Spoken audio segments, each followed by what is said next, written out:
I want to tell you this morning about one of my best friends in 8th grade. Her name was not Carrie, but I'm going to call her Carrie for the sake of this sermon. She had a crazy laugh that always made me laugh, and she wore her curls with pride, even in New Jersey in the 80s, when none of us really knew what to do with our hair. We would pass notes back and forth in the hall all day long, and we would talk on the phone for hours every night. One day, Carrie wasn't in school for 1, and then 2, and then 3 days in a row. My friends and I called her house several times to check on her, till her parents finally told one of us that she was sick, and she was in the hospital, and she couldn't talk. After 6 weeks, Carrie came back to school almost as if nothing had happened. We never spoke about it. The next year in 9th grade, Carrie disappeared again for 6 weeks, and then again. It was at this point that I first heard people whisper the dreaded words, attempted suicide. But nobody spoke about it out loud. Not the parents, not our school, and not Carrie herself. When she came back after her 3rd hospitalization, she was diminished. I remember hearing several of my friends' parents talk about how we shouldn't go to her house. I think they thought that her condition was contagious. She and I still hung out, but the truth is that she grew more and more reclusive, and over time, we stopped talking too. I don't know what happened to Carrie. I don't know if she went on to overcome whatever she was wrestling with and to live a full and flourishing life, or if she continued to struggle with suicidal ideation. I asked a few friends from back then, and none of us know what happened to her. She just kind of faded from the world. It's been 10 days now since our community and our extended circles have been rocked by a profound tragedy, by the death of Benjamin Ellis, a 15-year-old boy who grew up at IKAR. During these days, which were intended by the Jewish calendar to be Zman Simchatenu, days of great joy, a reverberative anguish has swept through our extended community. I want to tell you a little bit about Benjamin, if I can, today. Benjamin was kind and deeply loyal. He had the rare presence of mind and strength of spirit to be exactly who he was, no matter who was looking. He had parents and siblings who loved him deeply and did and would have done literally anything in the world for him. He had good values. He had good friends at school and at camp, his happy place. Benjamin loved animals and cooking and flying drones. He stood up to bullies, and he sat with his friends when they were struggling. He had a moral backbone. For all of the horror that such a person was taken from this world, we have to add one more confounding detail. Benjamin died by suicide. This was, as his father Peter called it, the suicide that just destroys the world. So here we stand on the Shabbat in which we celebrate the creation of the world to talk about suicide and the worlds that it destroys. I speak about this today with Peter and Nancy's blessings, as their deepest prayer is that no other child, no other family will ever suffer as they are now. As I have navigated my own sadness and confusion over the last week and a half, I find myself being drawn back to Carrie and my introduction to suicidality when I was just the same age as Benjamin and his friends. For one thing, I'm deeply and painfully aware, especially as a mother of 3, including my own 15-year-old boy, of how much harder it is in many ways to be alive today than it was when I was growing up. Sometimes it really feels like the algorithm is conspiring to convince us that the world is just not meant to be lived in. Between Jonathan Haidt's book, The Anxious Generation, and Andrew Solomon's seminal New Yorker piece just a week ago, Doom Scrolling, ours is a time, in many ways right now, of great awakening, in which we are learning about and beginning to speak about the dangers of the technologies and the habits of our time. Research now points to a sudden and very large upturn in major depressive episodes among American teens over the past decade and a half, and a significant increase in the rise of suicide among Americans between 10 and 24 years old, with even higher than typical rates among LGBTQ teens. Jonathan Haidt calls this the Great Rewiring, the nearly instantaneous normalization of a largely unregulated social media landscape that was purposely designed to maximize profit by maximizing addictiveness. We know that most American teens today spend at least 4 hours a day on social media, and that social media acts on the same neurological pleasure circuitry as is involved in addiction to nicotine, alcohol, and cocaine. One behavioral expert at Harvard compared the effect to putting children in a 24-hour casino and giving them chocolate-flavored bourbon. Meanwhile, data scientists can now show that when depressive content is good for engagement, it is actively promoted by the algorithm. Our mental and emotional wellness has been systematically obliterated. I remember some years ago sitting with a dear friend, a grown-up, a rabbi. Throughout our hour together, he spent more time looking at his phone than looking at me. He had posted something just before we sat down together, and he was obsessively checking his numbers. He could not resist the allure of the numbers.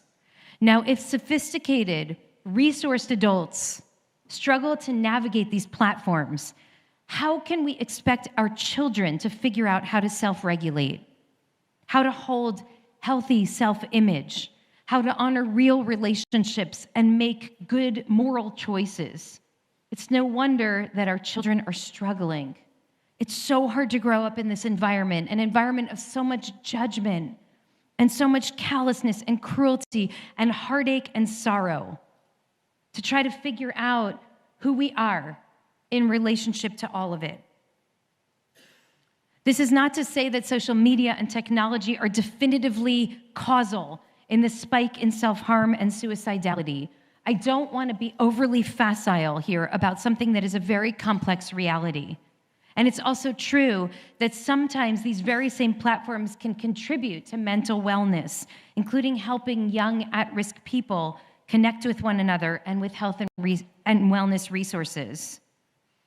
But we cannot ignore the reality. Over the last 10 to 15 years, there is a trackable, widespread spirit of anxiety, fear, sadness, hopelessness, anger, and urge to violence that is pervading our culture. And all of it is exacerbated by ubiquitous social media use. And they serve to distance us from precisely the people who would otherwise care for and support us when we're most vulnerable. It's so unfair. Some of the most toxic and pernicious forces in our society now live right in our pockets and have direct access to our hearts, here to reinforce our worst feelings about ourselves and each other at any moment, day or night. And quite terribly, these very same platforms that compound our pain and sense of isolation now even offer us and our kids answers to the darkest questions about how we might relieve all of that pain. It's so much harder now. It's so much harder now than it was when I was wearing frosted pink lipstick and using sun-in in my hair in the 80s and fighting with my mom about why she wouldn't let me wear Guess jeans like all the other girls. It's so much harder now, I think. And even still, I can't help but think about how much we have learned about mental illness and emotional and spiritual health over the last several decades. When Carrie was struggling When I was in 8th and 9th grade, nobody spoke about the darkness. We didn't know how to talk about it. We didn't even have a language for it. And this left those who suffered from depression and anxiety and OCD and suicidality, people like Carrie, to essentially fend for themselves. Without even meaning to, we left Carrie and her family to navigate the deepest darkness under one of the worst and most dangerous clouds, the cloud of shame. What would have happened, I wonder, if we had met her instead in the darkness? If we had told her that sometimes we feel bad too? If we had stepped toward her precisely when our instinct was to run away from her? I will never forget what Representative Jamie Raskin told me back in January as we spoke about the death of his beloved son to suicide. He said, "We must remember that not everybody can be reached. Some people, like Benjamin, have the most incredible family in the world, the most loving parents, and Emma and Casey, siblings who love him with all their heart. And even still, all the love in the world cannot save everyone. But many people can be saved. And so we must never stop trying to reach each other. In order to do this, to reverse the trends that are so suddenly and deeply entrenched in our culture, we have to make sure that the darkness that so many of us are feeling right now, teens and grown-ups, is never met with blame or judgment or stigma. Because there is no shame.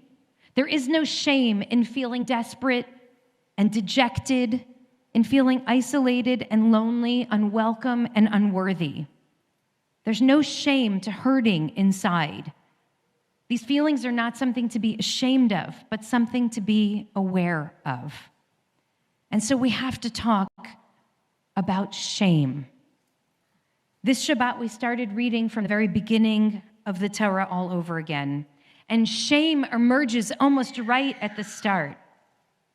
The two of them were naked, Adam and his wife.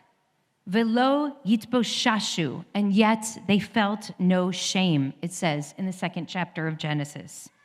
When they considered themselves through their own innocent eyes, they were like children. They were fully exposed and not at all ashamed. And why should they be?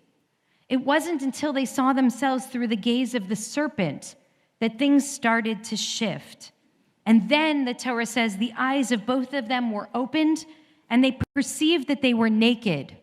And what did they do? They sewed fig leaves and they made themselves loincloths. When they imagined how they looked through someone else's eyes, they grew ashamed. And they felt like they needed to cover up, to put on a mask, to hide a part of themselves from each other, and maybe even from God. And that's exactly what they did. They hid. They hid just like so many of us. Our shame makes us hide parts of ourselves that we are afraid for others to see. But of course, this is a recipe for disaster. We know so much more about shame now than we did 30, 40 years ago. We know that shame does 3 things to us. It makes us feel disconnected, like we don't belong anywhere, which alienates us from community. It renders us feeling unworthy of support or even of being alive. And shame can lead us to feel hopeless and helpless, as if we are frozen in one story and our reality will never, ever change. Disconnected, unworthy, and hopeless. Shame is a profoundly destructive force. Father Greg Boyle of Homeboy Industries, the largest gang rehabilitation and reentry program in the world, argues that shame stands at the very heart of nearly all addiction and self-harm. In the winter, I was really fortunate to be able to join him in a public conversation with Father Greg at the LA Public Library. And some of you were there. I asked him, what can we do to help somebody move from shame toward healing, toward seeing themselves as worthy of love and connection and belonging? And this is what Father Greg Boyle said. At Homeboy, people change when they are cherished. We try to create a community of cherished belonging. People walk through our doors, he said, and they are barricaded behind a wall of shame and disgrace, and the only way to scale that wall is tenderness. Tenderness is the connective tissue. Unless we treat each other with tenderness, we are not really connecting at all. I think about that all the time. Shame is exacerbated. It is fed by secrecy and by silence. It cannot survive being spoken out loud. It cannot survive tenderness. Shame cannot survive being met with love. So listen to our story. What happens when God confronts Adam and Eve and their shame-driven fig leaf coverings? Vayikra Hashem Elohim el Adam vayomer lo ayeka. God calls out to the human and says, "Where are you?" And Adam replies saying, "I heard the sound of you in the garden and I was afraid because I was naked, so I hid." And God says, "Who told you you were naked? Did you eat from the tree that I forbade you to eat from?" Adam and Eve felt fear and shame because they were exposed. So they tried to retreat even from God, to cover up, as if that would magically somehow repair or resolve their predicament. But God wouldn't let them hide. God called out to them, "Ayeka, where are you? Who are you?" Listen, God is saying, I love you just as you are. Accountable, yes, for your choices and your behavior and your mistakes, and also fundamentally mine. Fundamentally worthy of my love. God is modeling here a sense of cherished acceptance, precisely the kind of tenderness that Father Greg Boyle is talking about. Homies, Father Greg says, who've been in prison for so many years will say, "We're used to being watched. We are not used to being seen." I think the same could be said about our kids. They're used to being watched. They're not used to being seen. So what would it take for us to actually see each other? The forces that are arrayed against us and against our kids are real today, but they are not insurpassable. Our work today is to build environments that are free of stigma, and that means that we have to fight shame. We have to do this through tenderhearted love. Shame cannot survive a confrontation with wide, all-embracing, tender-hearted love. I heard years ago a story about Viktor Frankl, that in the middle of the night, a woman called to share with him that she was planning to take her own life. Frankl spoke with the woman for 2 hours, and he listed for her every single reason that he could conjure about why she should live. He refused to hang up the phone until she promised that she was no longer in acute danger. A couple of days later, Frankl sat down with the patient, and he asked her what convinced her to live. She said it wasn't any of his many arguments, but rather the fact that he had been willing to hear her and to engage in her pain hour after hour in the middle of the night. That was what convinced her that she mattered enough to live. That is cherished belonging. So this is a very big ask that I'm making on this Shabbat of Parshat Bereishit. At precisely the moment that you feel most vulnerable, most ashamed, most unworthy, most alone in the world, I am asking you to be really brave and to take a step forward towards someone who can help. Maybe towards someone in this very room, toward a friend or a teacher or a rabbi or a therapist, and to say the scary, silent part out loud, to say that you need help. And for those of us who are on the receiving end of that very scary phone call or meeting or encounter, you need to be really brave too. You have to overcome the impulse to run away and to protect yourself by distancing from that person in need and all of that pain. You have to know that your presence, your tenderhearted love, you're willing to stay up late on the phone could save another person's life. And you have to realize that you don't need to hold this alone. Because not one of us is equipped to hold this alone. So then you take that pain and you share it too.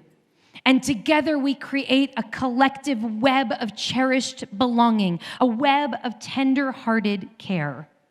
Because even when the darkness feels impenetrable, sometimes it can be pierced.